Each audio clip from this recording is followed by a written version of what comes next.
Coach, rushing attempts were a little bit down this week compared to the previous weeks. Was it just kind of what they were giving you, or there's just another thought process behind that? They were just a little bit diminished this week. Yeah, well, we didn't move the ball very good this week, and I don't think it had much to do with rushing attempts. You know, plays were down this week, so I think that was a bigger problem because we didn't move the ball effectively. What's your impression of Bryce Young and this Alabama offense overall that you face next week? I think they're good. You know, they have quality players, and they're explosive. Several guys are pretty explosive, but I think he's pretty good. He can help himself with his feet, you know. Coach, I know you were concerned about the energy at practice last week. I know you just had one day to judge it by, but how did they come back yesterday? I thought we were fine yesterday, you know. I thought we were fine yesterday. Mike, you guys had 6 false starts and 5 defensive holdings in that game against Kentucky. I guess what did you maybe see, I guess more specifically with the holding calls that maybe you guys could address and clean up a bit at practice this week? Well, I saw a little of all the above. I saw technique, you know, that we need to be better at. I saw dumb, and then I saw some that were kind of curious calls, you know. So,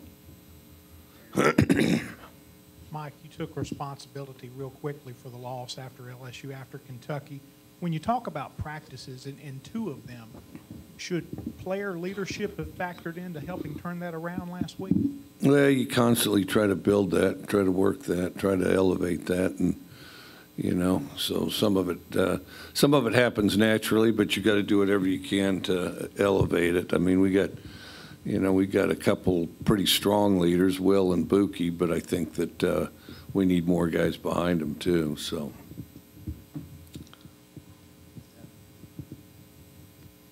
Were you able to catch any of that Alabama-Tennessee game, or how much of it have you been able to kind of rewatch since? And what are your impressions of maybe some things that Alabama struggled with entering, you know, this game, things that they're going to try to clean up?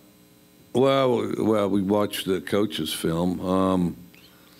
You know, I think that you know, I thought that Tennessee played really fast. I thought that you know, the quarterback and the receiver were really on the same page, and had some pretty good timing to when they got some of their explosive plays in there.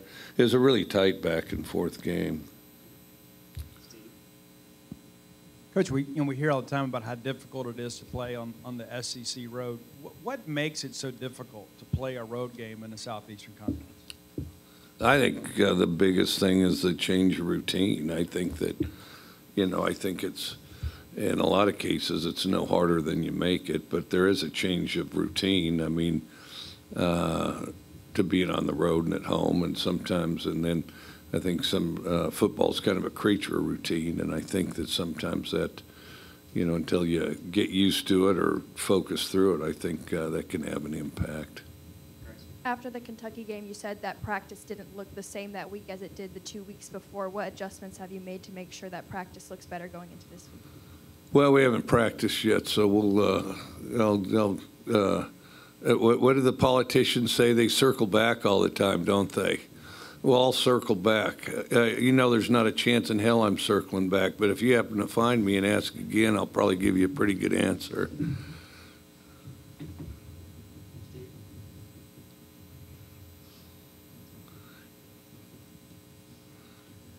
Playing at the University of Alabama, obviously one of the top recruiters in the country. How do you begin to kind of narrow the gap there between maybe the upper echelon teams in the West and Mississippi State on the recruiting trail?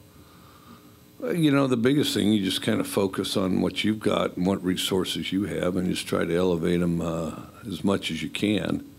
And, you know, and I think we're making progress. You try to make it as fast as you can. You know, in the last 2 years, it's become a more volatile kind of recruiting situation, and the dust hasn't settled on it. So, you know, you try to guide through that, you know.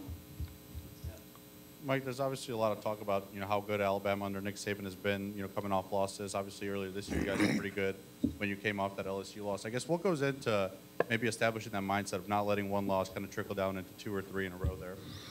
just sticking together and working hard. And if everybody's really committed to what they're doing, I mean, they just get right back at it and, just try to work through it. But by the same token, you have to commit to it too, You mentioned watching some of the Alabama-Tennessee film. I know Josh Heupel played quarterback under you at Oklahoma. I don't know how much of that you've watched, but how much does his offense resemble yours, and what kind of concepts did you take it from that? He's definitely got some things that look familiar, There's some things that look familiar, and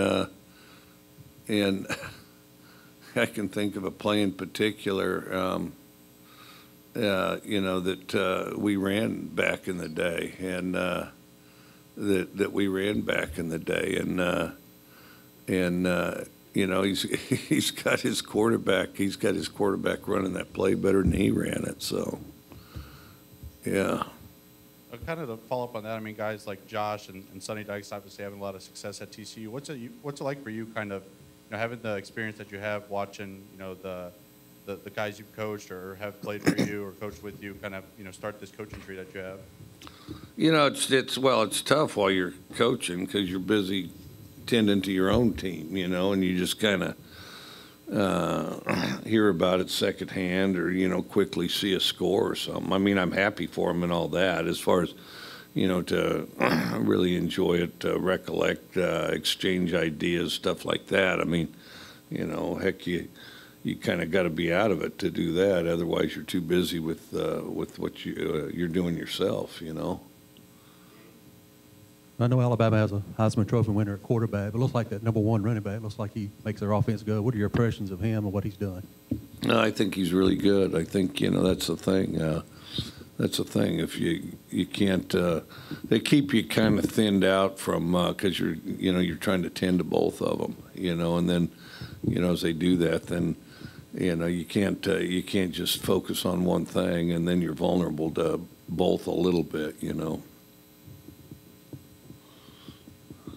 know some coaches might mention a losing streak that their school might have against an opponent as motivation.